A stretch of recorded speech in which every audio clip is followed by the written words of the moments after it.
that was a big thing. We never forgot that, and we were indebted to them for the rest of our career because they made us. Right. And you don't forget that. And that's the message I try to explain to a lot of young guys getting into business. You got to know your lineage of this business.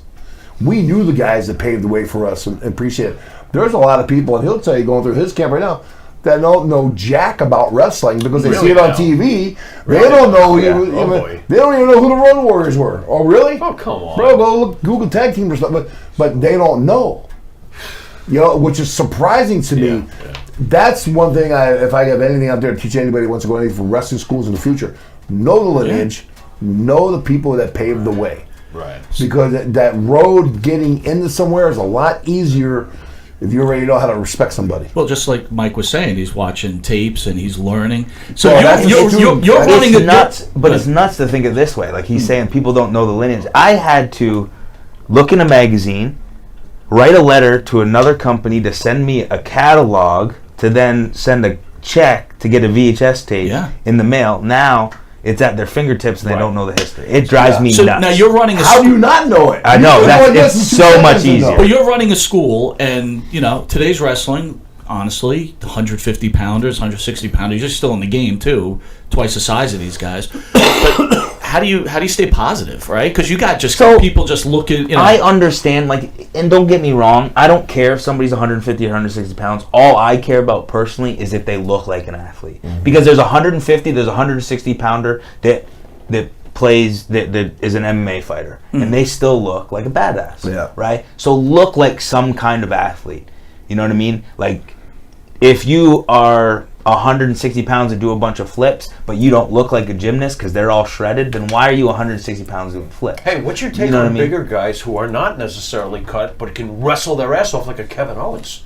See, and personally, there are few and far between. But if you can wrestle your ass off, that's a different thing. Right. But then there's people, of course, but there's also people who are in that shape.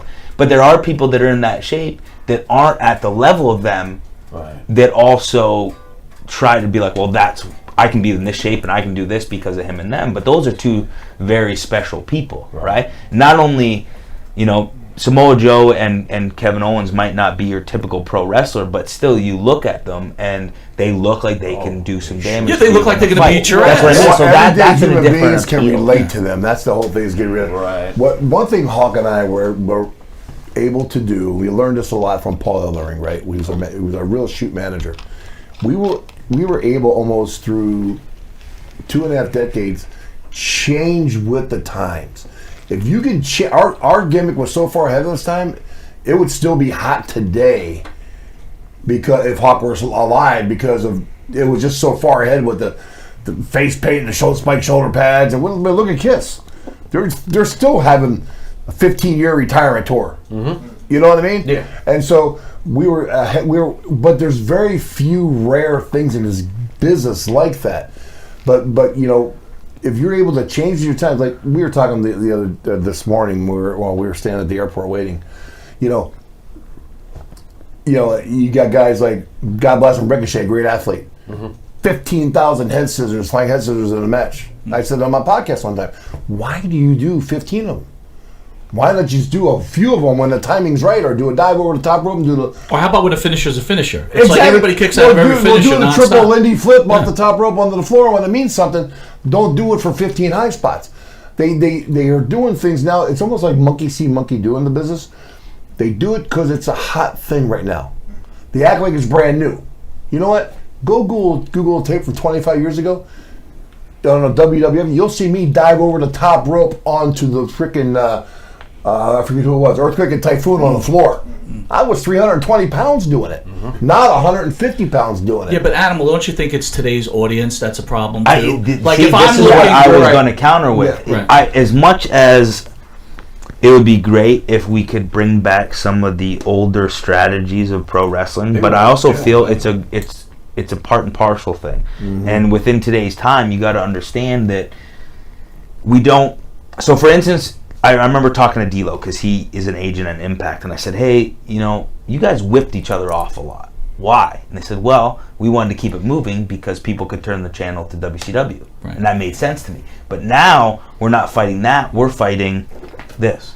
Yeah. Mm-hmm. So we have 200, 300, 500, how many ever people in the audience. And if we don't keep the action exciting, well, what happened today in the football game? What happened yesterday in the basketball game? Oh, who's got a new picture on Instagram? Who's on Twitter? I think what you're saying, it's not must-see TV anymore, right? It's like I'll catch it whenever I want to catch it. But even at a live show is what I'm saying. At a live show, we're fighting so much stuff. And to be honest, we're in a world more so than ever that you need instant gratification. Yeah. And because of all the technology we have. So as much as some styles aren't necessarily what I enjoy, I understand the reason for that, because you got to keep people's attention, and it's very difficult. Like I know I have a 4-year-old son at home.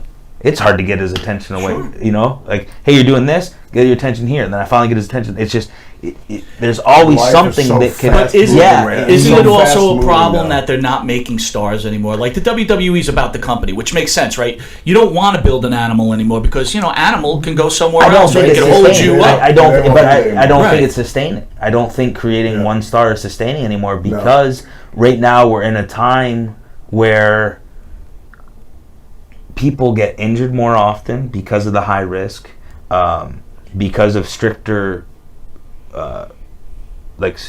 protocols and everything. People are getting hurt more. They need more time off to recuperate.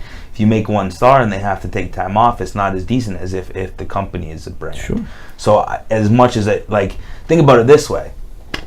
NBA needs to be NBA for great basketball players, and each market's going to have a great team, but the sport of basketball is what they really need to focus. That's why they start moving into countries like Japan and all this stuff. They're trying to go out there to make it more marketable for other places. Well, the marketing is so changed, the NBA is a brand rather than just, Michael Jordan's retired years ago.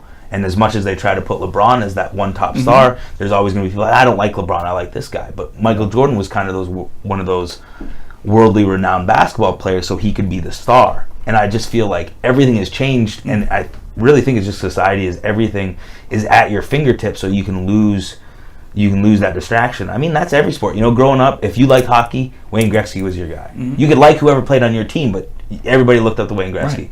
You like basketball, everybody looked up to